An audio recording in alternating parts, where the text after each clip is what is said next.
Независимо дали било сватба, кръщане, годеж или дори засяване на нова нива, са идвали тук на това място и са се люлеели в бели чаршафи или пък в шарени черги. Вярвали са, че когато изпълнят този ритуал, начинанията им ще бъдат успешни и за повече здраве и берекет. Но за да бъде завършен ритуала, задължително трябвало да почукат 3 пъти, но не на дърво.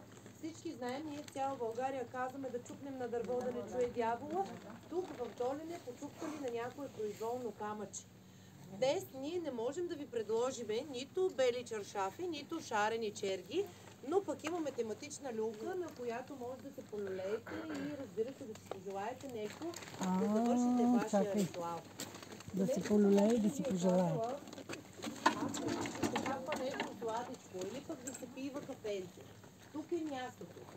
Ще ви поканя след това да заповядате вътре в нашата къщичка, да разгледате. Имаме различни видове сувенири, имаме чашки много красиви с цветя от нашите градини, ръчно изработени бижута отново с цветя и с епоксидна смола, кашмирени шалове. Така че има какво да се види. За цветята вече ви разказах и ви казах. Може би има дами, които обичат цветя. Колежката ще ви заведе до гостилницата. Няма нужда да казвам за гостилницата. Тя ви обяснила, казала ви е.